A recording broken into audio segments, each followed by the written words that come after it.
ব্যাখ্যার দিকে যাই। তাফসীর মাহফিল, তো এই তাফসীর মাহফিলের নামের এই সূচনা করেছেন, আগে এই মাহফিলগুলোর নাম এটা ছিল না, ছিল ওয়াজ মাহফিল, ইসলামী জালসা, ইসালে সোয়াব, আজিম শান, মহাসম্মেলন, এরকম বিভিন্ন ধরনের নাম ছিল। কিন্তু এই যে তাফসীরুল কোরআন মাহফিল, এটার নামটা রূপকার হচ্ছেন এদেশের ইতিহাসের একজন কিংবদন্তি শহীদ আল্লামা দেলওয়ার হুসাইন সাইদি রাহিমাহুল্লাহ। বলি আলহামদুলিল্লাহ। আমি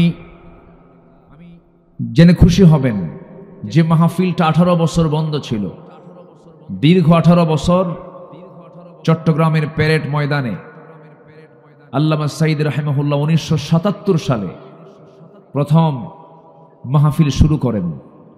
2006 সাল পর্যন্ত দীর্ঘ 29 বছর তিনি একটানা মাহফিল করেছিলেন। এরপর 6-এর পর থেকে নিয়ে 23 সাল পর্যন্ত উনি পৃথিবীতে বেঁচে থাকলেও ফেরেশতারা মাহফিল করতে দেয়নি। ফেরেশতা কেন বললাম? ফেরেশতা চোখে দেখা যায় না, ফেরেশতা চোখে দেখা যায় না। এখনো যারা আমি যাদেরকে ফেরেশতা বলেছি ওদেরকেও চোখে দেখা যাচ্ছে না, তো এই জন্য ফেরেশতা কইছে। ফেরেশতার একটা বৈশিষ্ট্য হলো কি, বান্দার চোখে দেখা যায় না। এদিকে চোখে দেখা যাচ্ছে এখন আর নাই, কই যে আছে ফেরেশতার মতো হয়ে আছে। পরশুদিন না কোথায় যেন এই কথা বললাম, একজন হুজুর ফেরেশতা বটে কিন্তু ওটা আজাজিল, একজন বলেছে। আচ্ছা, যাই হোক, আমার কথা কি মনক্ষুণ্ণ হচ্ছেন নাকি আপনারা? আমাদেরকে এত কিছু করলো ওরা, কিছু তো বলা দরকার। কম কিছু করেছে বলেন? কম কিছু করেনি তো। মাহফিল আসলেই ডানে আর বামে কিরামুন কাতিবিনের মতো বসে থাকতো। এই মাহফিল হয়নি দীর্ঘদিন, এই মাহফিল হয়নি, করতে দেয়নি। 3-4 বার সিদ্ধান্ত নেওয়ার পরও মাহফিল হতে দেয়নি। এটা কি হ্যাঁ ঠিক করতে বলতেছে? ঠিক আর করবে কেমনে? এটা উঠায় দেন, এটা সরায় দেন, এভাবে চাপায় দেন। আচ্ছা থাক না, থাক এখানে যা আছে কপাল। আপনার মেশিন ভালো, সমস্যা নেই, আপনার মাইক ভালো, এই তো সার্টিফিকেট পেয়ে গেলেন, তো আর লাগবে না কিছু। জি আলহামদুলিল্লাহ। তো আমার দিকে তাকান, আমার আওয়াজ কি সবাই শুনতে পাচ্ছেন? আপনারা একটু ওই যে মনিটর থেকে একটু সরতে হবে, ওই আওয়াজটা আমার কানে আসতেছে না। ও মনিটরটা যে কষ্ট দিয়ে ফেললাম মনে হয় না? জি আলহামদুলিল্লাহ। সম্মানিত ভাইয়েরা, তাহলে একটু কথা তো বলতেই হয়। তো সেই 18 বছর ওই মাহফিল বন্ধ ছিল। গত 27শে জানুয়ারি মাহফিলটা আল্লাহ পাক এই নগণ্য গোলাম দিয়ে আল্লাহ পাক উদ্বোধন করিয়ে নিয়েছেন। চট্টগ্রামে 18 বছর পরে মাহফিল শুরু হলো। সেই মাহফিলের ভলেন্টিয়ারের সংখ্যা হলো 12,000। ভলেন্টিয়ার কত? 12,000 শুধু ভলেন্টিয়ার। তাহলে এখন চিন্তা করে দেখুন মাহফিলটার ঐতিহ্য কি ছিল। আর এটাকে ওরা মুছে ফেলতে চেয়েছিল। গত 9 জানুয়ারি সিলেটের এমসি কলেজ মাঠে কয়েক যুগ পরে, যুগেরও অধিক সময় ধরে বন্ধ ছিল, ওটাও শুরু হয়েছে। 2014 সালে পাবনার উত্তরবঙ্গের সবচেয়ে বড় প্রোগ্রাম আমান ট্রাস্ট, দারুল আমান ট্রাস্টের মাহফিল বন্ধ ছিল, ওটাও এবার আল্লাহ পাক আমাকে দিয়ে শুরু করে দিয়েছেন। তো এই মাহফিলগুলোকে ওরা বন্ধ করে চেয়েছিল কি জানেন? যে কেমন করে জাতিকে কোরআন থেকে দূরে রাখা যায়। কিন্তু ইতিহাসে যারা আসমানি কিতাব নিয়ে ষড়যন্ত্র করেছে, আল্লাহর পয়গম্বর আলেম ওলামাদের কিনা ষড়যন্ত্র করেছে, তাদের অবস্থা যুগে যুগে ফেরাউন, হামান, নমরুদদের মতোই হয়েছে। আমার দেশে কি হয় নাই? হয়ে গেল। তো মুরব্বীরা বলতেন মরা ছাড়া উপায় নাই, না মূর্তি হয়ে গেছে। কি ঠিক কিনা? এখন না মরতেই হয়ে গেছে। জুলুম চলে না, জুলুম কোনো পুঁজি না, জুলুম করা যাবে না। জুলুম যদি আপনি করেন তাহলে ধরা খাইছেন, অহংকার যদি করেন ধরা খেয়ে বসে আছেন। 53 বছর পরে আমার আপনার সন্তানদেরকে বলে রাজাকারের নাতিপুতিরা চাকরি পাবে? হ্যাঁ, এই সমস্ত কাহিনী এখনো চলে। এগুলো বিনয়ের কথা না, এগুলো অহংকারের কথা। মিশিয়ে দিয়েছেন কে? মিশিয়ে দিয়েছেন কে? আল্লাহ মিশিয়ে দিয়েছেন। যাই হোক, আসুন আমরা মূল পয়েন্টের দিকে চলে যাই। আমরা পুরস্কার পেতে চাই কার দফতর থেকে? কার দফতর থেকে বলেন? আল্লাহর দফতর থেকে। তাহলে ছোট কাজ আজকে আমরা শিখে যাব একটা একটা করে, জোরে বলি ইনশাআল্লাহ।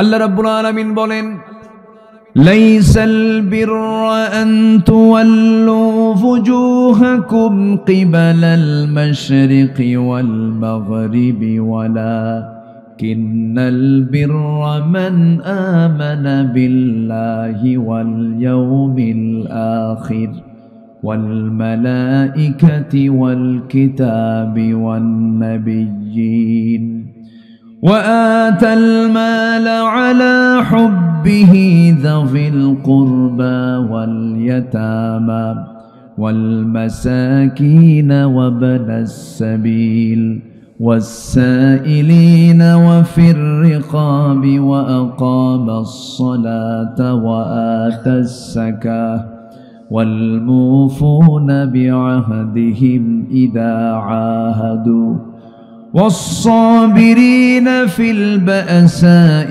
والضراء وحين البأس أولئك الذين صدقوا وأولئك هم المتقون جربون الله أكبر سورة البقرة আয়াত নাম্বার 177।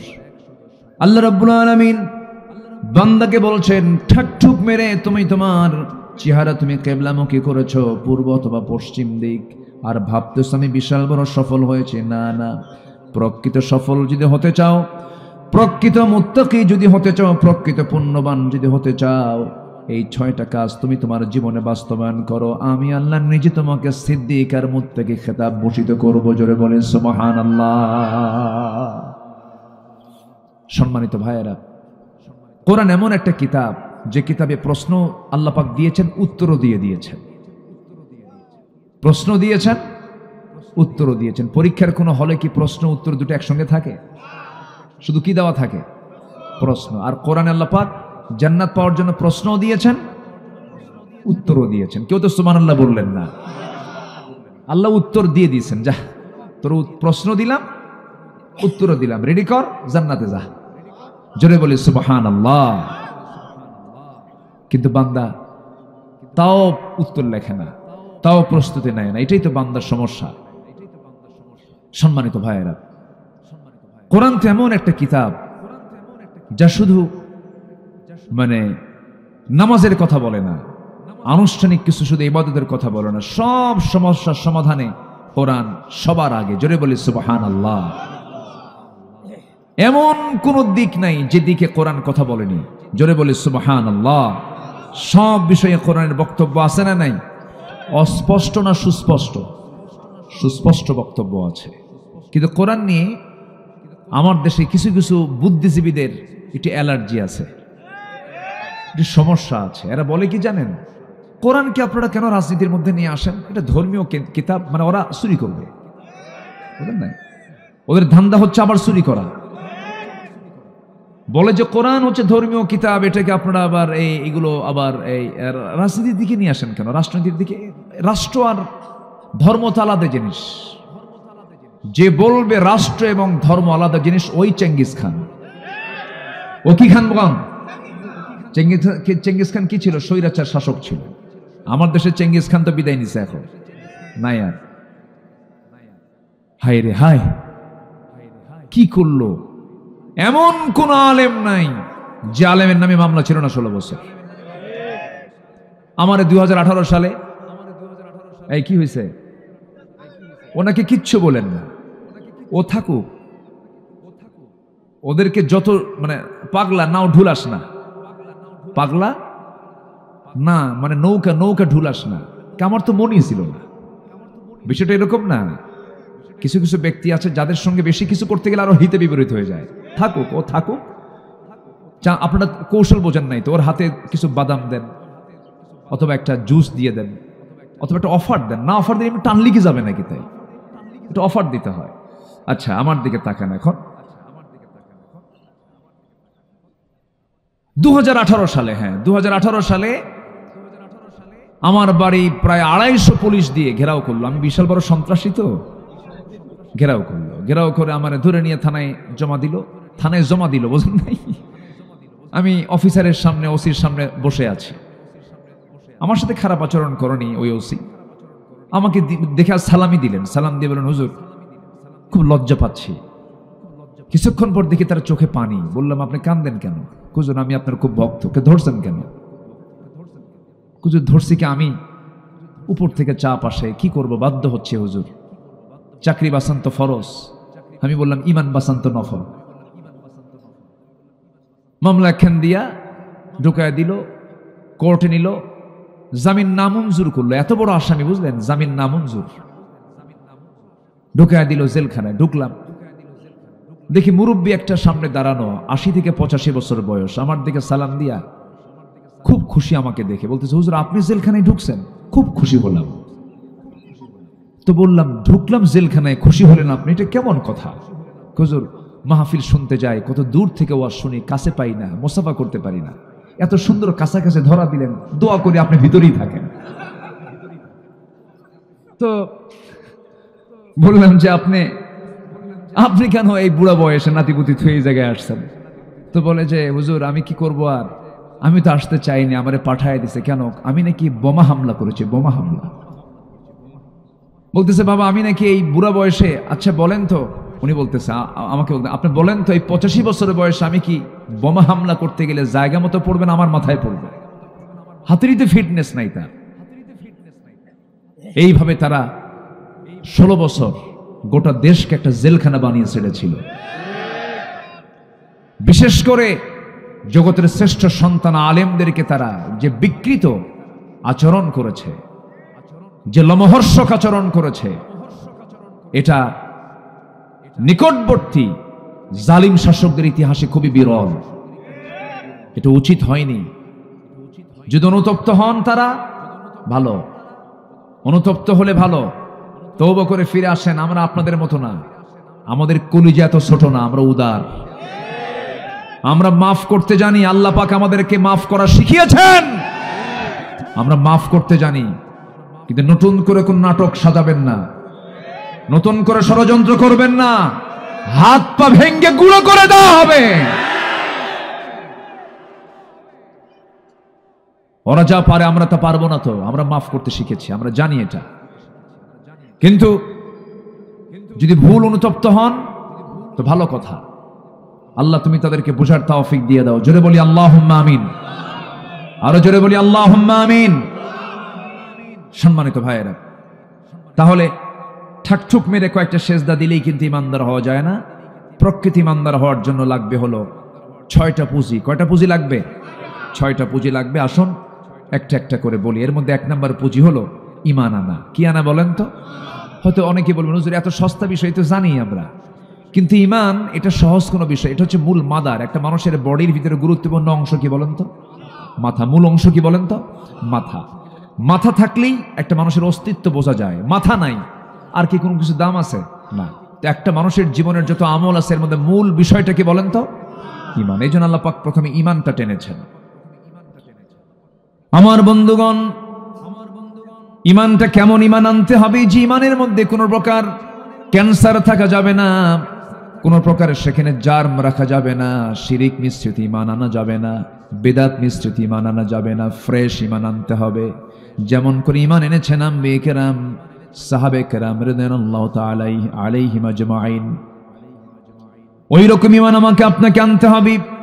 আল্লাহ রাব্বুল আলামিন সুন্দর করে বলছেন, ওয়াল্লাযীনা আমানু ওয়া লাম ইয়ালবিসু ঈমানাহুম বিযুলমিন উলাইকা লাহুমুল আমনু ওয়া হুম মুহতাদুন। জোরে বলুন আল্লাহু আকবার। ঈমান যারা আনবে এবং ঈমানকে যারা শিরকের দ্বারা, জুলুমের দ্বারা আচ্ছাদন করবে না, বেদাত মুক্ত, শিরিক মুক্ত, ফ্রেশ ইমান যারা আনবে, আল্লাহ বলছেন এরাই নিরাপদে থাকবে। এই সমস্ত বান্দাগুলো হেদায়েত প্রাপ্ত বান্দা। জোরে বলে সুবহানাল্লাহ। আমার দেশে সন্ত্রাসী ইমানদার আছে না নাই? কি ইমানদার? সন্ত্রাসী আবার ইমানদার, কিন্তু অভিনেতা ইমানদার আছে না নাই? অভিনয় করে মহিলা মানুষ খালি গায়ে নাচে। কি গায়ে নাচে?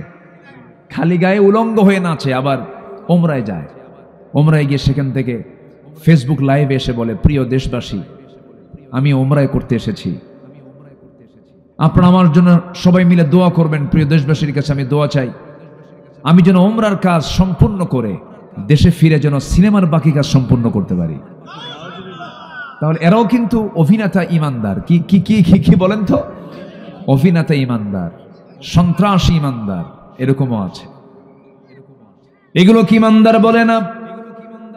ইমানদার হতে হলে নোংরা অভিনয় বাদ দিতে হবে, সন্ত্রাসী কার্যক্রম বাদ দিতে হবে, বেনামাজি চরিত্র বাদ দিতে হবে, ফাঁকিবাজি বাদ দিতে হবে, মিথ্যা বাদ দিতে হবে, গীবত বাদ দিতে হবে, হক নষ্ট করা এই সমস্ত চরিত্র বাদ দিতে হবে। এগুলো বাদ দিয়ে যারা ঈমানটাকে যারা ফ্রেশ রাখবে, আল্লাহ রাব্বুল আলামিন তার ঈমানকে কবুল করবেন। আমার বন্ধুগণ, আমার দেশে বহু লোকের নামই আছে ঈমান আলী, আছে না? নাম কি? ঈমান আলী। নামাজ পড়ে না, আছে কি না? নাম হলো ফজর আলী। হয়তো ফজরের সময় সন্তানটা হয়েছিল, মা শখ করে নাম রেখেছে ফজর আলী, কিন্তু ফজর আলী ফজরে না উঠে সকাল 10টায় ওঠে, নাম রাখছে কি? ফজর আলী। নাম হলো আতর আলী, গোটা গায়ে গাজার গন্ধ। নাম হলো হিম্মত আলী, সাইকেলের চাকা বাসটলি শীত হয়ে পড়ে, নাম রাখছে হিম্মত আলী। নাম হলো বাদশা মিয়া, ভিক্ষা করে। নাম কি? বাদশা মিয়া ভিক্ষা করে। নাম হলো খোকা মিয়া, বয়স হলো 80 বছর, নাম কি? খোকা মিয়া। নাম হলো লাল মিয়া, কিন্তু লোকটা কালো। নাম দিয়া বংশ দিয়া আল্লাহর সামনে সম্মান পাওয়া যাবে না। বংশ দিয়ে যদি সম্মান মিলে যেত, আমার নবীর বংশ আর আবুল হাবের বংশের মধ্যে কোনো তফাৎ আছে নাকি? আবুল হাবের বংশ কুরাইশ, আমার নবীর বংশ কুরাইশ, লাভ তো নাই। আবুল আহাব জাহান্নামে চলে যাবে, বংশ দিয়ে কোনো কাজ হবে না। ইতিহাসে পাওয়া যায়, আবুল আহাবকে দেখলে মনে হতো রসুলের চাচা, মানে নবীর চেহারার সঙ্গে আবুল আহাবের চেহারার মিলও ছিল। নবীজির চেহারার সাথে আবুল আহাবের চেহারার মিল থাকার পরেও কোনো কাজ হবে না, কারণ চেহারা দিয়া, বংশ দিয়া, এই সমস্ত বিষয়গুলো দিয়ে বান্দা জান্নাত পাবে না। জান্নাত পাবার জন্য শর্ত হলো বংশগত কোনো পরিচয় দিয়ে কোনো লাভ হবে না, পিতা পুত্রের পরিচয় দিয়ে কোনো লাভ হবে না। তাই যদি হয়ে যেত ইব্রাহিম আলাইহিস সালাতু ওয়াস সালামের ছেলে, তার বাবা আজার, তার ছেলে ইব্রাহিম, পিতা পুত্র, বাপ হলো মুশরিক, ছেলে হলো আল্লাহর পয়গম্বর। ইব্রাহিম আলাইহিস সালাম তার বাপকে কখনো কি জান্নাতে ঢোকাতে পারবেন নাকি? পারবেন না। নূহ আলাইহিস সালাতু ওয়াস সালাম, তার ছেলে হলো কেনান, তার ছেলেকে কখনো জান্নাতে নিতে পারবেন না। এবং তার স্ত্রী ছিল কাফেরা, তাকেও জান্নাত নিতে পারবেন না। অতএব এখান থেকে প্রমাণ হলো, আত্মীয়তার কোনো পরিচয় দিয়া, বংশের কোনো পরিচয় দিয়া, এরপরে নামের কোনো বড়াই দিয়া, ক্ষমতার কোনো বড়াই দিয়ে, পোস্ট দিয়া বান্দা জান্নাত পাবে না। জান্নাত পেতে হলে বান্দার জন্য 1 নাম্বার যে পুঁজিটা লাগবে, সেই পুঁজির নাম হলো ঈমান। সেই পুঁজির নামটা কি? ঈমান। কেউ কোনো কাজে আসবে না। আমার দেশে কিছু দরবার আছে, ওই দরবারের কিছু মুরিদ আছে, ওরা বলে, থো তোমাদের নামাজ কালাম। তুমি কি জানো সুপারিশ ছাড়া জান্নাত পাওয়া যাবে? আমি এমন পীরের মুরিদ হয়েছে, আমার পীর আমাকে জান্নাত পার করে জাহান্নামে নিয়ে নেবে, যা। এরকম আছে না? নাই বলেন? কেউ না। আপনার পীরই কোথায় যাবে তারই তো কোনো গ্যারান্টি নাই। আপনি গেলেও কি চিন্তা করেন? আসতে কোন কেন? নিজের আমল, নিজের পা নিজে শক্ত করতে হবে, নিজের আমল নিজে মজবুত করতে হবে, নিজের ঈমানকে নিজে ফ্রেশ রাখতে হবে। কোন শিরকের কাছে আমরা যাব না। আমার বন্ধুগণ, জান্নাতের জন্য অস্থির হতে হবে, জান্নাতের জন্য পেরেশান হতে হবে। একজন অন্ধ সাহাবী নবীর সামনে দাঁড়িয়ে বললেন, হুজুর, যুদ্ধের ডাক এসেছে, আমাকে পারমিশন দেন। রাসূল বললেন, না রে না, তুমি তো অন্ধ মানুষ, যুদ্ধ করবা কেমনে? উহুদের যুদ্ধ আসলো, তিনি বললেন, না না, পারবো না। খন্দক আসলো, তিনি বললেন পারবো না। নবীর যুগে, নবীর সময় তাকে যুদ্ধের পারমিশন দেন নাই। প্রথম খলিফা আবু বকর সিদ্দিক রাদিয়াল্লাহু তাআলা আনহু তিনি বলছেন, ওই অন্ধ সাহাবী এসে প্রথম খলিফার সামনে দাঁড়ায় বলছে, আমার খলিফা ভাই আবু বকর, একটু পারমিশন দেওয়া যায় নাকি? না, দেওয়া যাবে না। রাসূল যাকে পারমিশন দেয় না, আমি তাকে যুদ্ধের পারমিশন দিতে পারবো না, কারণ তোমার চোখ নাই। দ্বিতীয় খলিফা ওমর ফারুকের শাসনামলে তিনি এবার এসে সেকেন্ড খলিফাকে বলছেন, ভাই ওমর, আমার নবীজি সারা জীবন চেষ্টা করেছে, রাসূল আমাকে জিহাদে যেতে দেন নাই। প্রথম খলিফাও জান্নাত জিহাদে যেতে দেন নাই, কিন্তু আমার ওমর দ্বিতীয় খলিফা আজকে আপনার কাছে বড় আশা নিয়ে দাঁড়িয়েছি। আমার কত বন্ধুরা বদরে অংশগ্রহণ করে, জিহাদে অংশগ্রহণ করে শহীদ হয়ে জান্নাতে চলে গেল, উহুদেও জান্নাতে চলে গেল, খন্দকেও জান্নাতে চলে গেল, কিন্তু এতগুলো যুদ্ধ শেষ হলো, সব জান্নাতের বাসিন্দা হয়েছে, আর আব্দুল্লাহ ইবনে মাকতুম এখনো দুনিয়াতে পড়ে আছে, এখনো দুনিয়াতে পড়ে আছে। একটু দয়া করে ওমর, আজকে তুমি আমাকে মানা করবা না, আমি যুদ্ধে যেতে চাই, আমাকে যুদ্ধের পারমিশন দিয়ে দাও। ওমরে ফারুক বলছেন, ভাই আব্দুল্লাহ, আমি আপনাকে পারমিশন দেব কেমন? আপনি তো চোখে দেখেন না। এবার তিনি বলছেন, আমি জানি আপনি আমাকে এমন কথা বলবেন, আমি চোখে দেখি না, কিন্তু যুদ্ধে গিয়ে কি সবাই যুদ্ধ করে নাকি? না, কেউ তাবু পাহারা দেয়, কেউ কালেমার ঝান্ডা নিয়ে সামনে দাঁড়ায় থাকে, কেউ খাবারের যোগান দেয়, কেউ পানির যোগান দেয়, কেউ কিছু কিছু জায়গায় শুধু দাঁড়িয়ে থাকাই তার কাজ। অন্তত আপনি আমাকে সিম্পল একটা কাজ দিবেন, সেই কাজটা হলো মুসলমানদের কালিমার ঝান্ডা রাখার দায়িত্ব আপনি কাউকে না দিয়ে আমি আব্দুল্লাহ আমার কাঁধে দিয়ে দিবে। জোরে বলি সুবহানাল্লাহ। চোখ নাই এমন একজন সাহাবী বলছেন, কি নাই? চোখ নাই। আর আমাদের চোখ থাকতেও আমাদের হুঁশ নাই, চোখ থাকতেও হুঁশ নাই। আব্দুল্লাহ ইবনে মাকতুম রাদিয়াল্লাহু তাআলা আনহু এবার যখন এই কথা বলে ফেললেন, সাইয়েদনা ওমর ফারুক বললেন, ভাই আব্দুল্লাহ যখন বলেছেন আপনাকে না করি কেমনে, আপনাকে পারমিশন দেওয়া হলো। এবার তিনি বলছেন, আমিরুল মুমিনিন, আপনি আমার জন্য দোয়া করুন, আমি যেন সেই কালিমার ঝান্ডা নিয়ে সামনে যেন দাঁড়ায়া থাকি। আমি তো চোখে দেখি না, ডান কোনটা বুঝি না, বাম কোনটা বুঝি না, সামনে পিছনে কিছুই বুঝি না, আমি একটা জায়গায় কালিমার ঝান্ডা নিয়ে দাঁড়িয়ে থাকবো। কাফেররা আমাকে তাক করবে, কাফের আমাকে তাক করে দূর থেকে তীর মেরে দেবে, বুক দিয়ে ঢুকে পিঠ দিয়ে বের হবে, আমার বুকের তাজা রক্ত জমিনে পড়বে, আমি শহীদ হয়ে আল্লাহর জান্নাতে সোজা চলে যাব। জোরে বলি সুবহানাল্লাহ, আর জোরে বলি সুবহানাল্লাহ। তাদের মধ্যে কি লালন ছিল, কি চিন্তা তারা লালন করেছেন, আর আমরা কি চিন্তা লালন করি। মসজিদ পাকা, ফজরে মুসল্লি নাই, জানেন? মসজিদগুলো আজকে পাকা পাকা মসজিদ, কিন্তু ফজরে মুসল্লি নাই। 3 জন মুসল্লি মোটে, ইমাম, মুয়াজ্জিন, খাদেম। এদের চাকরি না থাকলে এদেরকেও খুঁজে পাওয়া যেত না। বাস্তব। মানুষের লাইফ স্টাইল ভিন্ন হয়ে গেছে, মানুষ ঘুমাতে যায় ফজরের আগ দিয়া। আমি কি ভুল বলতেছি নাকি?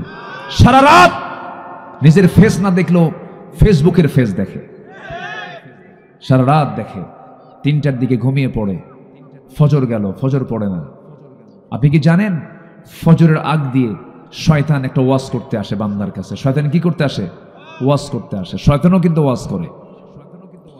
হাদিসে আসছে শয়তান ফজরের একটু আগ দিয়ে চলে আসে, প্রত্যেক বান্দার সামনে শিওরে বসে মাথার চুলগুলো সুন্দর করে আঁচড়ায় দেয়, সুন্দর করে আলতো আলতো করে তার মাথার চুলগুলো নড়ায়া নড়ায়া দেয়, আর বলে, আলাইকা লাইলুন তাবিল, আলাইকা লাইলুন তাবিল, তোমার জন্য রাত বড় লম্বা, রাত বড় লম্বা, ঘুমাও ঘুমাও। আমার রাসূল বললেন, ওই শয়তানের ওই 3টা গিট, ওই সময় শয়তান 3টা গিট দিয়ে ফেলে। রাসূল বলছেন, এই 3টা গিট যদি কেউ ছুটাতে চাও, 3টা আমল করবে, গিট ছুটে যাবে। নাম্বার 1, যখন তুমি দেখতেছ আজান হয়ে গেছে, গা ঝাড়া দিয়া আলহামদুলিল্লাহিল্লাযী আহইয়ানা বা'দামা আমাতানা ওয়া ইলাইহিন নুশুর বলে উঠে বসবে, একটা গিট ছুটে যাবে। ওযু বানাবে, আর একটা গিট ছুটে যাবে। নামাজের জন্য হেঁটে হেঁটে মসজিদ পর্যন্ত গিয়ে নামাজে দাঁড়ায়া যাবে। 3 নাম্বার গিট ছুটে গেল, 24 ঘন্টা শয়তান তোমার কাছে আসার সাহস পাবে না। আল্লাহু আকবার। সবাই কি নামাজ পড়তে রাজি আছেন? কয় ওয়াক্ত নামাজ? আসতে বলবেন না, কয় ওয়াক্ত নামাজ? আল্লাহ কবুল করুন, জোরে বলি আমিন। আরো জোরে আমিন। মাহফিলে কি মা বোনরা আসছেন? পাশে আছে। তাই কি পুরুষ বেশি না মহিলা বেশি আজকের মাহফিলে? লেডিস ফার্স্ট, মেয়েরা সব জায়গায় ফার্স্ট, মার্কেটেও ফার্স্ট, প্রচুর মহিলা। দেখেন তো, বলেন তো মার্কেটে পুরুষ বেশি না মহিলা বেশি? মহিলা বেশি। স্বামীকে ধমক একখান মেরে দিয়ে মার্কেটে চলে যায়। স্বামীকে ধমক দিয়ে বলে, তুমি কি মার্কেট বুঝো? দামাদামি পারো কিছু? শাড়ির দাম 900, তুমি সেই শাড়ি নিয়ে আসো 1800 টাকা দিয়ে। তুমি কি সংসার রাখবা না শেষ করবা? তোমার যাওয়ার দরকার, নামি গেলাম। ধমক একটা মেরে চলে যায় মার্কেটে ঢং ঢং করে। এমন মহিলা তো যশোর জেলায় নাই। আসতে বলবেন না, আছে না নাই? চলে গেল মার্কেটে, মাথার চুল খোলা, লাল লিপস্টিক, গালে আটা ময়দা লাগানো, লাল শাড়ি, তারপর হাই হিল লাগানো, পাশে একটা ভ্যানিটি ব্যাগ নিয়ে ছুটে চলছেন মহিলা, লেডিস চলছেন মার্কেটে। যশোর নিউ মার্কেটের ভিতরে ঢুকে দোকানদারের সামনে গিয়ে ঠ্যাঙের উপরে ঠ্যাং উঠায়া দিয়া দোকানদারকে লক্ষ্য করে এত সুন্দর করে বলে, ভাইয়া একটা শাড়ি দেখানো যাবে কি? মানে এত সুন্দর মাখরাজার সিফাত, দোকানদারের কাম ইশারা। দোকানদার শাড়ি একখান বের করে নিজের গায়ে লটকা দিয়া বলে, আপা এই শাড়ি কিন্তু আপনাকে দারুণ মানাবে। ওটা আরেক বদমাইশ। আছে না নাই? আচ্ছা, এগুলো ডিপার্টমেন্ট আপনার নামা। আপনি যদি আজকে সংযত হয়ে চলতেন, আজকে যদি আপনি পর্দার মধ্যে চলতেন, আজকের সমাজের দৃশ্য এমনটা হতো না আমাদের, ঠিক কিনা? ইউরোপ আমেরিকাদের সবচেয়ে বড় অস্ত্র হলো মুসলিম পরিবারের মেয়েদেরকে এনিওয়ে উলঙ্গ করে ঘর থেকে বের করতে হবে। এটা যে ওদের সবচেয়ে বড় অস্ত্র। এই ফাঁদে আমরা আমাদের সন্তানদেরকে এই ফাঁদে ফেলতে দেব না। জোরে বলি ইনশাআল্লাহ, আর জোরে বলি ইনশাআল্লাহ। সতর্ক থাকতে হবে সর্বোচ্চ। আল্লাহ তুমি এই এলাকার মা বোনদেরকে সঠিক পর্দা, 14 পুরুষ ছাড়া বাকি পৃথিবীর সকল পুরুষের সাথে একদম কমপ্লিট পর্দা করার তৌফিক আল্লাহ পাক দান করুন। জোরে বলি আল্লাহুম্মা আমিন, আরো জোরে আল্লাহুম্মা আমিন। দিন তো পেয়েছে একটা, সময় খুব অল্প। কোন দিকে যাই আমি চিন্তায় আছি। কেবল চলছে 1 নাম্বার, আরো আছে কয়টা বলেন তো? 5টা আছে। তাহলে 1 নাম্বার হলো ঈমান। 1 নাম্বার কি বলেন তো? আচ্ছা, ঈমানদার কি বেনামাজি হয় না নামাজি হয়? আমার দেশের অধিকাংশ ঈমানদার গুলো নামাজি না বেনামাজি? ঈমানদার আবার বেনামাজি। কিন্তু তাহলে কি চরিত্র? ঈমানদারের চরিত্র কি বেনামাজি হওয়া? বলেন, বেনামাজি হওয়া না নামাজি হওয়া? নামাজি হওয়া। তাহলে নামাজি হতে হবে। কিন্তু দুঃখজনক হলো সত্য, এই দেশে মাত্র 5% মুসলমান নামাজ পড়ে, আর বাকি 95% মুসলমানের নামাজের কোনো খবরই নাই। এরপরে 50 লক্ষ, প্রায় 50 লক্ষ মানুষ মাদকের সঙ্গে জড়িত, মাদকাসক্ত। 50 লক্ষ ব্যক্তি মানে কি? তার বাবা আছে, তার মা আছে, তার ভাই আছে, তার স্ত্রী আছে, তার ছেলে আছে, মেয়ে আছে। তাহলে বলুন তো, এই 50 লক্ষ মাদকাসক্ত হয়ে যা আছে, এটা কি দেশের জন্য নিয়ামত না ভাইরাস? নিয়ামত না গজব? তাহলে এই জিনিসটা তৈরি করলো কারা? কথা আছে তো? এই বিষয়টা, এই মাদক দ্রব্যগুলো এদের হাতে সহজ করে তুলে দিল কারা? যদি পুলিশ ইন্সপেক্টরের মেয়ে ঐশী, মনে আছে নাকি আপনাদের?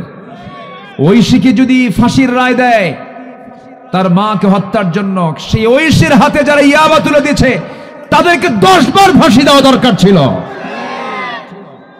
কি কথা আমার কি অযৌক্তিক? বলেন বলেন বলেন। এখন এই যে 50 লক্ষ মাদকাসক্ত, আপনি চুরি কেমনে বন্ধ করবেন বলেন? যে অ্যাডিক্টেড সে মার সোনা পর্যন্ত চুরি করে, যে অ্যাডিক্টেড সে তার বাপকেও খুন করতে দ্বিধা করে না, যে অ্যাডিক্টেড তার কাছে তার নিজের বোন পর্যন্ত চরিত্র ঠিক রাখা কঠিন হয়ে যায়। আমি কি ভুল বলছি? এত বড় একটা বিপদ এই জাতির উপরে চাপিয়ে দিয়েছে কারা? যারাই শাসন ক্ষমতায় যারা বসেছিল তারাই করেছে এগুলো। এদের 14 বার ফাঁসি হওয়া দরকার ছিল। আমার আপনার সন্তানদেরকে এরা নষ্ট করেছে। অস্ত্র তুলে দিয়েছে, মদ তুলে দিয়েছে, নেশা তুলে দিয়েছে, নারী তুলে দিয়েছে। এরা কথা বললি তো আমরা দোষী হয়ে যাই। সম্মানিত ভাইয়েরা, দেশ স্বাধীন হয়েছে 53-54 বছর। আজ পর্যন্ত জাহান্নামে যাওয়ার 1 নম্বর কারণ নামাজ না পড়া। এই জাতির মাত্র 5% মুসলমান নামাজ পড়ে, বাকি 95% মুসলমান নামাজ পড়ে। এটার জন্য কি এই দেশের নেতারা দায়ী না? আসতে কোন কেন? নেতারা দায়ী কিনা? ওই নেতাগুলোকে অমুসলিম না মুসলিম? মুসলিম নেতা হয়ে যে নেতা নামাজের জন্য পেরেশান হয় না, সে মুসলমানদের নেতা হতে পারে না। ওই সমস্ত নেতৃত্বের মুখে আমরা জুতা মারি, থুতু মারি। রাজি আছেন কারা কারা? হাত উঁচু করে দেখান মুসলমান।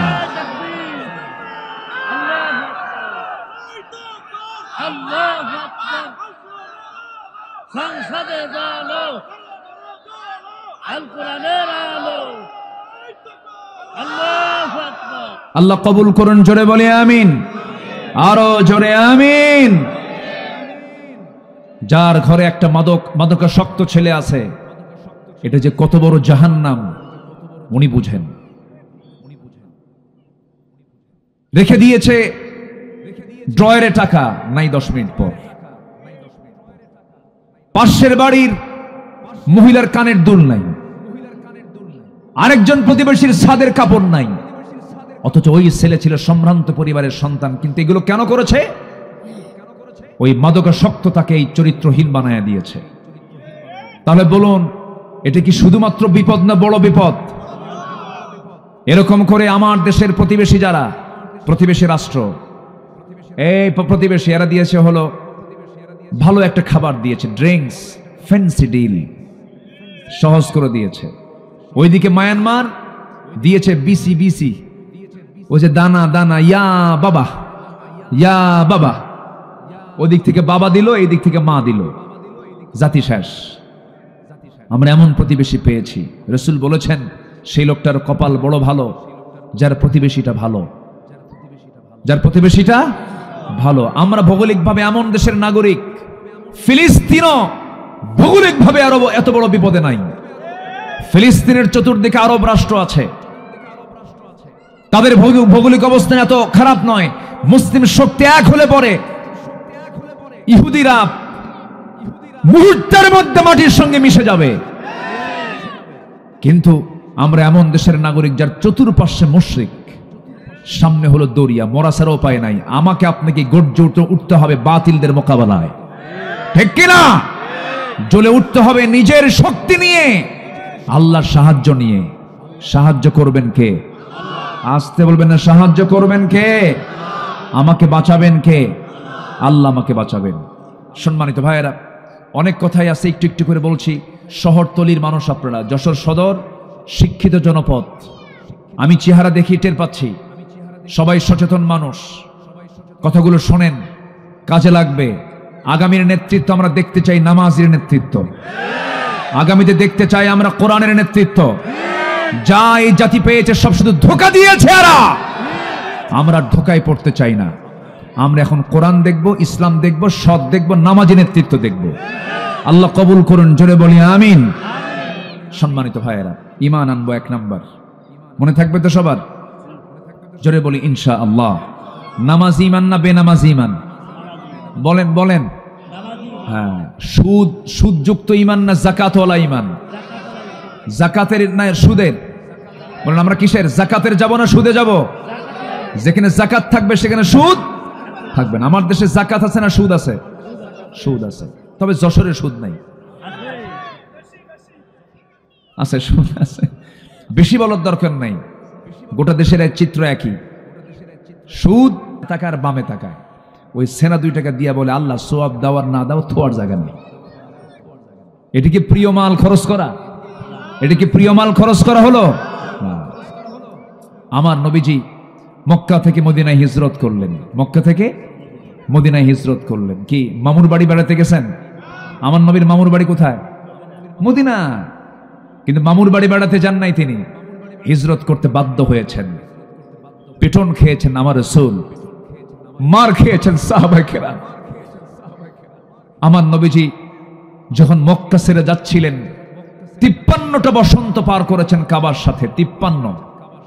কাবার দিকে তাকান, আর অঝরে ঝাড়ায় চোখ দিয়ে পানি পড়ে, আর কেঁদে কেঁদে বলছেন, কাবা, তোর সাথে আমার থাকার বড় শখ ছিল, কিন্তু তোর প্রতিবেশী দারুণ খারাপ, আমাকে থাকতেই দিল না, চলে গেলাম।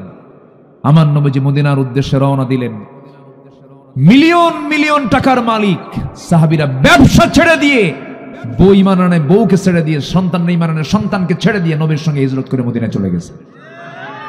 ওয়া আতাল মাল আলা হুব্বিহি যাবিল কুরবা, চলে গেছেন। একজন ছিলেন আব্দুর রহমান ইবনে আওফ, একজন মিলিয়নার সাহাবী, কোটি কোটি টাকার মালিক ছিলেন। মদিনায় যাওয়ার পর কিচ্ছু কাজ নাই, তার থাকারও জায়গা নাই, নবীর সামনে ইতিমের মতো বসে আছেন। আমার নবীজি দেখে বললেন, আব্দুর রহমান, এত বড় সম্পত্তির মালিক তুমি, মক্কায় ছিলে, আজকে তোমার কিছু নাই, তোমাকে দেখে আমার বড্ড খারাপ লাগছে। আব্দুর রহমান, তোমার জন্য কিছু তো করা দরকার। হুজুর, কিচ্ছু লাগবে না, আমি আপনাকে পেয়েছি, আল্লাহকে পেয়েছি, এর চাইতে বড় পুরস্কার এই দুনিয়াতে আমার আর দ্বিতীয়টা নাই। আমার নবীজি একজন আনসার সাহাবীকে ডাক দিয়ে বলছেন, আনসার সাহাবী, এইদিকে আসো। কাছাকাছি যখন চলে গেলেন, রাসূল বললেন, ও আনসার সাহাবী, এই যে আমার আব্দুর রহমান, খুব প্রিয় আমার সাহাবী, এই সাহাবীর জন্য কিছু করা যায় নাকি দেখো তো। সে আনসার সাহাবীর দুইটা বড় খেজুর বাগান ছিল, বড় বড় দুইটা খেজুর বাগান মদিনার। ঘোড়ার পিঠে তুলে নিয়ে আব্দুর রহমান ইবনে আওফকে ওই আনসার সাহাবী নিয়ে দুটো খেজুর বাগান দেখায় দিয়ে বলছেন, ভাই আব্দুর রহমান, তোমার যে খেজুর বাগানটা পছন্দ হবে, সেই পছন্দের খেজুর বাগান আমি তোমার নামে এই মুহূর্তে দলিল করে দেব। আব্দুর রহমান বলছেন, ভাই আর কি দিবা কও। বলতেছে, এখন আর কি দেব তোমাকে, এই মদিনার কোন মেয়ের বাবা তোমার সঙ্গে তার মেয়ে বিয়ে দেবে না, কারণ তোমার ঘর নাই বাড়ি নেই, দেশের মানুষই না তুমি, তোমার সঙ্গে কে বিয়ে দেবে। আল্লাহ আমাকে দুইটা স্ত্রী দান করেছেন, যে কোনো একটা স্ত্রী আমি তালাক দিয়ে দেব, তুমি তাকে বউ বানায় নেবা। আব্দুর রহমান ইবনে আওফ আনসার সাহাবীর কথাগুলো শুনে তাকে কোলে বুকের মধ্যে জড়িয়ে ধরে কেঁদে কেঁদে বলছে, ভাই রে, আমি খেজুর বাগানও চাই না, তোমার বউ তোমার তালাক দেওয়ারও প্রয়োজন নাই, আমি দারুণ খুশি হয়েছি, শুধু তুমি আমার জন্য একটা ছোট্ট বাজারে দেখায় দিবা, বাজারে হালকা একটু ব্যবসা শুরু করতে চাই। বাজারে দেখায় দেওয়া হলো, সুন্দর একটা ছোট্ট ব্যবসা শুরু করলেন। সে ব্যবসায় বরকত হলো, কয়েক রতি সোনা কামাই হলো, কয়েক আনিনা কয়েক রতি সোনা কামাই হলো। করলেন কি, বিয়ের প্রয়োজন মনে করলেন, মেয়ে দেখতে গেলেন, মেয়ে পছন্দ হয়ে গেল, মেয়েটাকে বিয়ে করে নিলেন। বিয়ে হওয়ার ৩-৪ দিন পর নবীর কাছে চলে এসেছেন আব্দুর রহমান ইবনে আওফ। রাসূল বলছেন, আব্দুর রহমান, তোমার গায়ে সুন্দর পোশাক দেখছি, সুন্দর ঘ্রাণ অনুভব করছি, মনে হয় তুমি একটা কিছু ঘটাইছো। হুজুর, আপনাকে বলার সুযোগ পাই না, আমি তো বিয়ে করে ফেলছি। রাসূল বললেন, তুমি আমারে বাদ দাওয়াত দিলা না। হুজুর, মনি ছিল না। সুবহানাল্লাহ বলবেন না, কি ছিল না? মনি ছিল না। দেখবেন আজকের সমাজেও কেউ কেউ যখন বিয়ে করতে যায়, আসল বন্ধু বাদ পড়ে যায়, সময় থাকে না। কি হয় না, এরকম হয় না? আমার নবীজি মনক্ষুণ্ণ হলেন না। রাসূল শুধু বললেন, আব্দুর রহমান, বিয়ে তোমার জন্য জরুরি ছিল, বিয়ে করে নিয়েছো, ভালো কথা, কিন্তু আমি তোমাকে যে প্রশ্ন করব, তোমার দায়িত্ব আমার প্রতি তো অবশ্যই কিছু দায়িত্ব আছে আমার।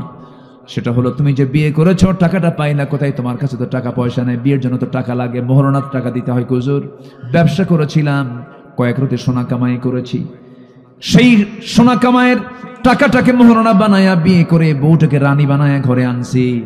আমার নবী এতটাই খুশি হলেন, আকাশের দিকে হাত তুলে দোয়া করছেন, আল্লাহ আমার আব্দুর রহমানের পরিবারে বরকত এবং ব্যবসায় বরকত দিয়া দাও।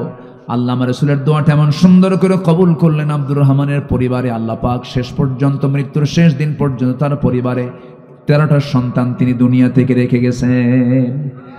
এবং তার ব্যবসায় এত বরকত আল্লাহ পাক দিয়েছিলেন, কোটি কোটি টাকার মালিক আবার মদিনায় এসে হয়েছিলেন।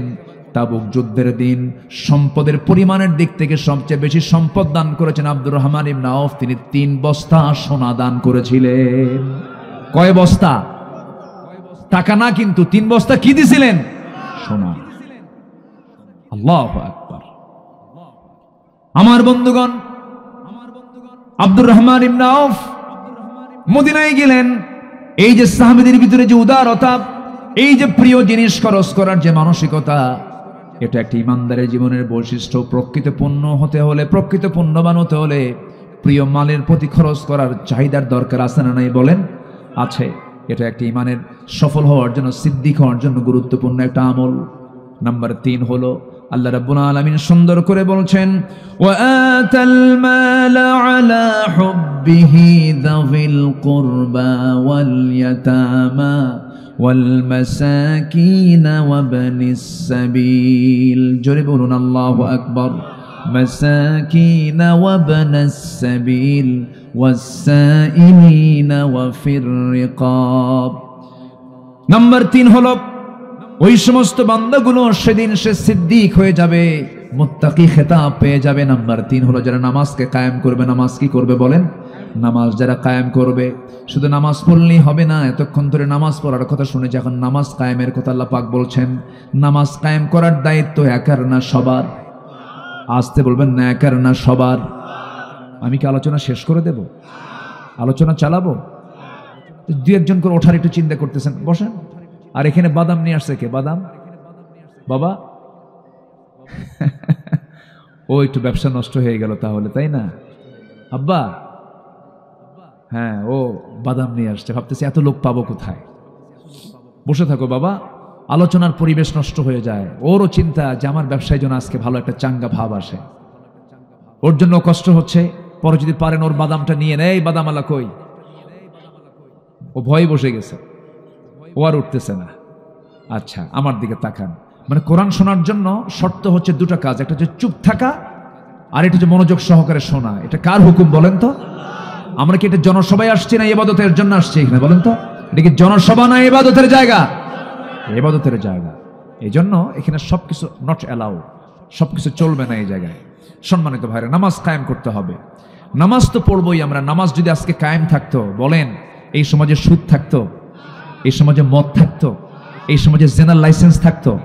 যশোরে জেনার লাইসেন্সওয়ালা মহিলা আছে না নাই বলেন তো? লাইসেন্স নিয়ে বসে আছে, আপনি তাকে ধরবেন পারবেন না, আপনি আইনে ঠকে যাবেন। ও জেনার কাজ করছে, আপনি তাকে মারতে যাবেন, অসম্ভব। আপনার বিরুদ্ধে রায় চলে যাবে, কারণ সে বলবে I M A sex worker, my registration number, এটা আমার রেজিস্ট্রেশন নাম্বার, আমি যৌনকর্মী, আমাকে তুমি আটকাতে পারবে না। কোথায় আছি আমরা? কোথায় আমরা বিজয় অর্জন করতে পেরেছি? যতক্ষণ না পর্যন্ত মদ, জেনা, সুদ, বিবর্তার পরিবেশ না বন্ধ হবে, ততদিন পর্যন্ত আমাদের বিজয় এখন আসে নাই। আমাদের কাজ করার দরকার আছে না নাই? আচ্ছা, সম্মানিত ভাইরা, আল্লাহ আমাকে কত কি দিলেন, আমি আল্লাহকে তো কিছুই দিতে পারলাম না। আল্লাহ, আমি এইদিকে আসলেই একটা জিনিসের প্রতি আমার চরম লোভ থাকে, একটা আকর্ষণ থাকে, সেটা হলো খুলনায় ঢুকলেই আমার প্রিয়জনদেরকে বলি, বন্ধু যেটাই করো আমাকে কিছু না দিলেও আমার মধু দিতে হবে। কিসের মধু বলেন তো? কোথাকার মধু? সুন্দরবন। অন্যান্য বনের মধু এত কার্যকর না, যে কার্যকর মধু হলো সুন্দরবনের। একদম 100% যদি সেখানকার মধু যদি আপনি নিতে পারেন আর পান করতে পারেন, মরা ছাড়া সব রোগের ঔষধের মধ্যে আছে। জোরে বলি সুবহানাল্লাহ। তাহলে গোটা দেশের ঔষধ কোম্পানি কোথায়? আসতে কয় রে, বলেন কোথায়? সুন্দরবন। হ্যাঁ, আর যশোরে কি আছে? খেজুরের গুড়। খেজুরের গুড় তো আলাদা, এটা নিয়ামত আলহামদুলিল্লাহ। কালকে আমার ড্রাইভার, আমি গতকালকে এসেছি রাতের বেলা, আমি রাস্তা দিয়ে কোন রাস্তা দিয়ে যেন আসতেছিলাম, চতুর্দিকে শুধু খেজুর গাছ আর কি ঝুলার আছে, ঠিলা। আমার ড্রাইভারকে, হুজুর কি এটা কি পাড়া যাবে? না বলে খাওয়া যায়? বুঝলেন না? আমি কি ফতুয়া দিই কান্ত, মানে ওর জিব্বায় চলে আসছে পানি, খাইবো খাবো কেমনে? আল্লাহ কি রস দিয়েছেন, আল্লাহু আকবার বলবেন না? এক একটা এলাকার এক একটা নিয়ামত আল্লাহ পাক দিয়েছেন। তো এটা তো খেজুর, এটা রস, আর ওটা হচ্ছে ওষুধ। মধুটা কি বলেন তো? ওষুধ। এই ওষুধ কোম্পানি কে দিয়েছেন এবং এটা ডিপার্টমেন্ট দিয়েছেন কোন প্রাণীকে বলেন তো? মাছি না, কি মাছি? মৌমাছি। মাছি তো ও জায়গা মতো পড়ে, ও জায়গায়ও পড়ে। মাছির তো কোনো চরিত্র নাই, ও মিষ্টিতেও পড়ে, আবার মিষ্টি খা যা ছাড়ে মানুষ ওখানেও পড়ে, ওর তো কোনো চরিত্র নাই। না ঠিক আছে,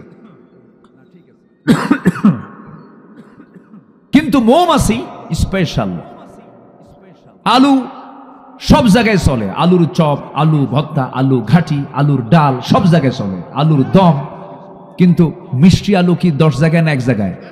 এক জায়গায়। শুধু লবণটা সেটা দিয়া পৃথকভাবে সিদ্ধ করে খা, এছাড়া মিঠা আলু কোথাও চলবে না। তো মাছি সব জায়গায় চলে, মৌমাছি কয় জায়গায় চলে? এক জায়গায়, কারণ ওটা কার ডিপার্টমেন্ট? আল্লাহ। আল্লাহ বলেন মৌমাছিকে ওহী দিয়েছেন। মৌমাছিকে কি দিয়েছেন? ওহী, মানুষের জন্য। সুবহানাল্লাহ বলেন, কি নিয়ামত! আল্লাহ রাব্বুল আলামিন মৌমাছিকে ওহী দিয়েছেন, কি সুন্দর করে জানিয়ে দিচ্ছেন, ওয়া আওহা রাব্বুকা ইলান নাহলি আন ইত্তাখিযি মিনাল জিবালি বুয়ুতান ওয়া মিনাশ শাজারি ওয়া মিম্মা ইয়ারিশুন। জোরে বলুন আল্লাহু আকবার। আল্লাহ মধুরে আল্লাহ মৌমাছিকে বললেন, ও মৌমাছি, ও নাহালরা, ও মৌমাছিরা। একটা সূরার নামে কিন্তু এই সূরার নামকরণ করা হয়েছে, মৌমাছির সূরা, সূরাতুন নাহাল। সেই নাহাল থেকে হলো সুন্দরবন। কত বড় ভাগ্যবান আপনারা! সব ওষুধগুলো আপনারা জমা করে রেখেছেন সুন্দরবনের যে মধু, এই মধু দিয়ে গোটা দেশ চলবে, আলহামদুলিল্লাহ বলেন। আমার বন্ধুগণ, এটা যদি এই মধু যদি খাঁটি থাকতো, স্কোয়ার লাগতো না। এই খাঁটি যদি মধু থাকতো, বড় বড় কোম্পানি, যেগুলো ওষুধ কোম্পানির প্রয়োজন হতো না। মানুষ যদি খাঁটি হতো, কিছুই লাগতো না, এই ওষুধই যথেষ্ট হতো। সুবহানাল্লাহ বলেন। কেমন করে একটু মনোযোগ দিয়ে শোনেন। এই মৌমাছিকে আল্লাহ রাব্বুল আলামিন ওহী দিলেন, গাছের ডালে বাসা বানাও, পাহাড়ের কিনারে বাসা বানাও, সুন্দর করে বাসা প্রস্তুত করো। আল্লাহ পাকে দায়িত্ব দিয়েছেন পুরুষ মৌমাছিকে না, রানী মৌমাছিকে। বলেন কি মৌমাছি? এখানে আলেম ওলামা আছেন, আনিত্তাখিদি মিনাল জিবালি বুয়ুত। আনিত্তাখিদি মুযাক্কার না মুয়ান্নাস? মুয়ান্নাস না, মুয়ান্নাস মানে মহিলা। আল্লাহ পাক ১৫০০ বছর আগে দেখেন বলে দিচ্ছেন কোরআনে, হে রানী মৌমাছি, বাসা বানা, মৌচাক বানা। জোরে কোন আল্লাহু আকবার। পুরুষ মৌমাছি এই মৌচাক বানাতে পারে না। কত আগে বলে দিলেন। নাম্বার ২, এই মৌমাছি যখন কোন ফুলের বাগান অথবা উদ্যান খুঁজে পায়, তখন স্বর্ণ মৌমাছিদেরকে সঠিক পথের নির্দেশনা দেয়। চিন্তা করে দেখেন, এটাকে আধুনিক সায়েন্স এটার নাম দিয়েছিল ওয়াগল ড্যান্স।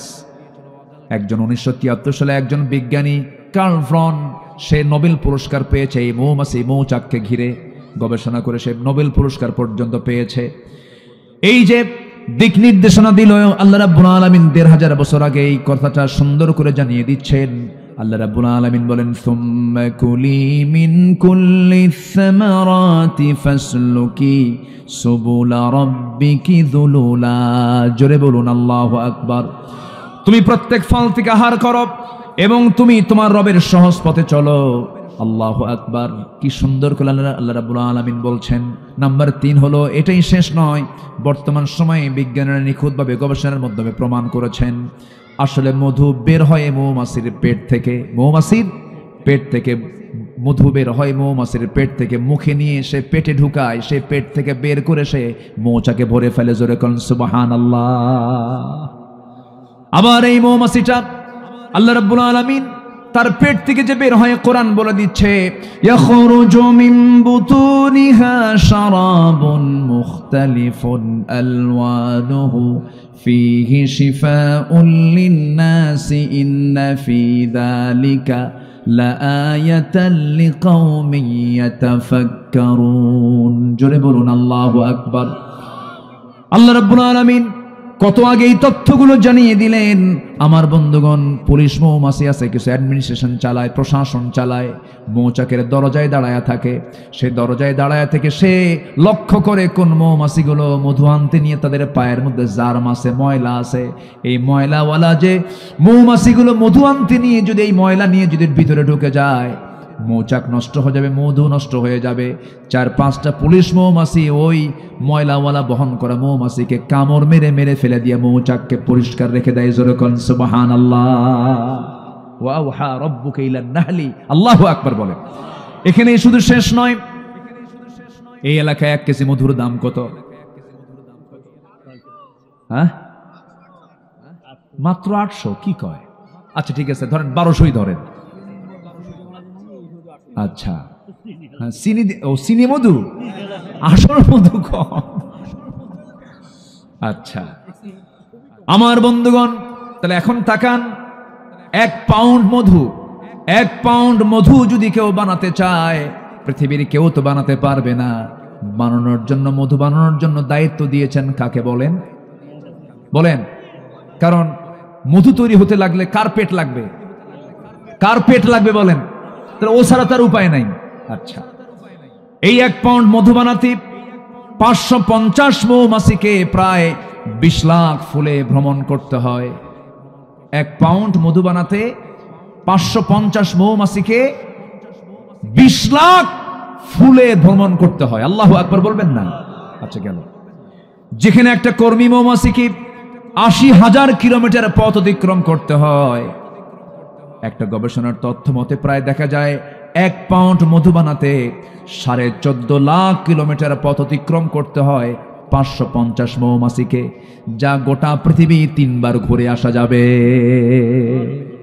সুবহানাল্লাহ বলবেন না? এখন বলেন তো, এই যে কষ্ট কইরা মৌমাছি যে মধুটা বানালো, এর দাম কি শুধু 1200 হওয়া দরকার না 12 লাখ হওয়া দরকার? কি আপনি সুবহানাল্লাহ বলবেন না? সুবহানাল্লাহ বলবেন না? গোটা পৃথিবী 3 বার ঘোরা যাবে, এতবার তাকে এই মৌমাছিকে আল্লাহ পাক ওহী দিচ্ছেন, ঘর মধু সংগ্রহ কর, আমার বান্দার জন্য মৃত্যু ছাড়া সব রোগের ঔষধ আমি মধুর মধ্যে রেখে দিয়েছি। জোরে বলে সুবহানাল্লাহ। আবার এই মৌমাছি মৌচাকে যে মধু রাখে, এটার একটা স্বাভাবিক তাপমাত্রা আছে 35 ডিগ্রি সেলসিয়াস। এখন এখানকার তাপমাত্রা কত? মোবাইলে আছে না? কত হবে? 25 ডিগ্রি। দেখেন হুজুর কত আপডেট দেখছেন, উনি ডিগ্রি সেলসিয়াস নিয়ে বসে আছে। এখন তো আধুনিক দুনিয়া, এখন এখানে 25 ডিগ্রি সেলসিয়াস। কিন্তু মৌচাকে সর্বক্ষণ যখন মধু থাকবে তখন তার তাপমাত্রা থাকতে হবে হলো 35 ডিগ্রি সেলসিয়াস। কত? 35 ডিগ্রি সেলসিয়াস। তাহলে এখন সুন্দরবনের যে মৌচাকের আশেপাশে 25 ডিগ্রি সেলসিয়াস তাপমাত্রা, কিন্তু মৌচাকের মধ্যে থাকতে হবে কত? 35। এই 10 ডিগ্রি বাড়াবান কেমনে? তাছাড়া তো মৌচাক নষ্ট হয়ে যাবে, মধু নষ্ট হয়ে যাবে।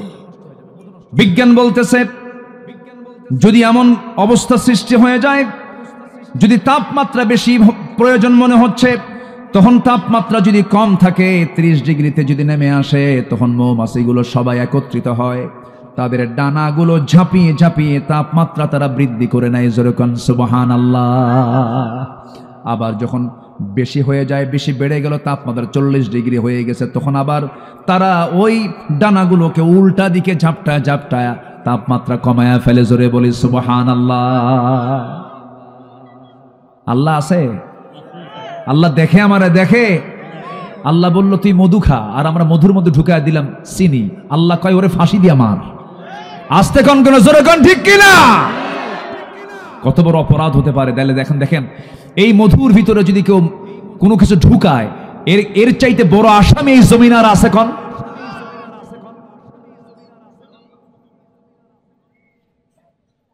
এত সুন্দর মানুষ আপনারা তো কেউ নড়াচড়া করতেছেন না। বলি আলহামদুলিল্লাহ, খুব ভালো মানুষ আপনারা।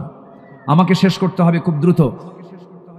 আপনাদের যশোরে যখন আমি আসি তখন আমি একটু ভয় পাই, কি জানেন? আপনাদের ভাষাগুলো না অনেক সুন্দর।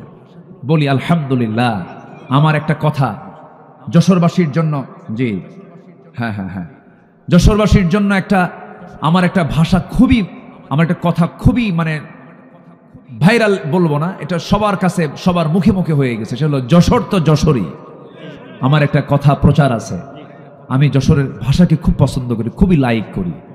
এই এলাকায় রিক্সাওয়ালা যখন কথা বলে তখন মনে হয় প্রফেসর কথা বলতেছে। বলি আলহামদুলিল্লাহ। এই ভাষাগুলো পৃথিবীর কোথাও পাবেন না আপনি। এই ভাষাগুলো আপনারা জানেন, মার পেট থেকে শিখে এসেছেন। আলহামদুলিল্লাহ বলবেন না? খুব ভালো। তো সেই যশোরবাসীর সামনে কথা বলা, এটা কম বড় হিম্মতের দরকার না। আমি যে কতবার ভয় পাচ্ছি যে আপনার সামনে কথা বলি, ভাষায় যেন কোন ভুল যেন হয়ে যায়। আপনারা তো এক একজন বড় বড় ভাষাবিদ, আলহামদুলিল্লাহ বলেন। জি অনেক সুন্দর। তা আমাকে শেষ করতে হবে, আমি পয়েন্ট আকারে শুধু বলে দিচ্ছি। 6টা কাজ। একটা হচ্ছে ঈমান, নাম্বার 2 হচ্ছে প্রিয় মাল খরচ করব কার পথে? আল্লাহর পথে। মাঝখান দিয়ে আমরা নামাজ কায়েমের কথা বলতে নেই, আল্লাহর নিয়ামতের কিছু দিকে চলে গেছিলাম সুন্দরবন, আবার চলে আসলাম যশোরে। আবার কোথায় আসলাম বলেন? যশোরে আসলাম। মৌচাকের ডিপার্টমেন্ট বাদ দিয়ে আমরা এখন এইদিকে এসে এখন নামাজ কায়েমের কথা আবার শুনলাম। নাম্বার 4 হচ্ছে ওয়াত যাকাত। নামাজ আছে যেখানে, যাকাত আছে সেখানে। কিন্তু আমার দেশে মানুষগুলো খুব চালাক। প্রশ্ন উত্তরেও যদি বলে ইসলামের ভিত্তি কয়টা, 5টা। কি কি? কালেমা, নামাজ, রোজা, হজ, যাকাত। যাকাত নিয়ে গেছে কয় নম্বরে? কিন্তু ইসলামের সিস্টেম হচ্ছে নামাজ আছে যেখানে, যাকাত আছে সেখানে। তাহলে কালেমা, নামাজ, এরপরে কি? আরো জোরে না, কালেমা, নামাজ, এরপরে কি? যাকাত। কিন্তু যাকাত টাকা পয়সার ব্যাপার, তো ওটা 5 নম্বরে ফেলা রাখছে। কালেমা, নামাজ, যাকাত, এরপরে হজ, এরপরে হচ্ছে অসৌমু রমাদান আও কামা ক্বালা আলাইহিস সালাতু ওয়াস সালাম বুনিয়াল ইসলামু আলা খামসিন। সম্মানিত ভাইরা, যাকাত। এরপরে হচ্ছে আল মুফুনা বিহাদিম ইযা আহাদু, যারা ওয়াদা ঠিক রাখবে। ওয়াদাটা খুব গুরুত্বপূর্ণ বিষয়। ইমানদারের জীবনের সবচেয়ে বড় গুরুত্বপূর্ণ দিক হচ্ছে ওয়াদা। ইমানদারের ওয়াদা ভঙ্গ মানে ওর ঈমান নাই, ঈমান গেছে। লা ঈমানা লিমান লা আহাদালাহ। হ্যাঁ, ভোটের সময় তো ওয়াদা আছে, আমার দেশে তো আছে এগুলো। মাথায় টুপি সারা বছর থাকে না, নির্বাচন আসলে পরই আল্লামা আছে না, বলেন আছে এগুলো।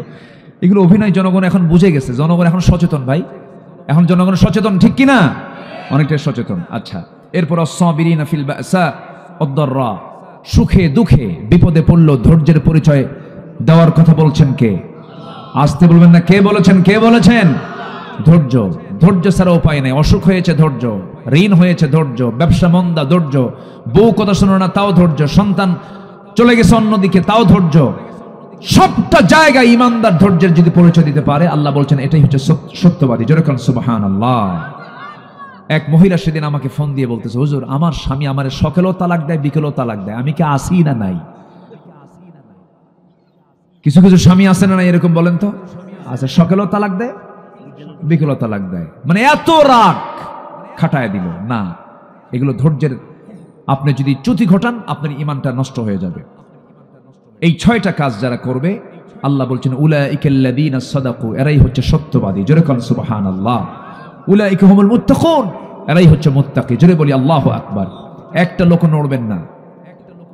আমি সবাইকে নিয়ে দোয়া করব। আজান হয়ে গেছে, আজান হয়ে গেছে কতক্ষণ আগে? আরো না, তারও আগে। হ্যাঁ, এখনো প্রায় 20-25 মিনিট আগে মনে হয় সর্বশেষ আমি আজানটা শুনেছি। সবাই বসবেন, একটা লোক নড়বেন না। এই মাহফিলের সৌন্দর্য রক্ষার দায়িত্ব আলোচকের একার না সবার? আমার একার দায়িত্ব, বলেন তো?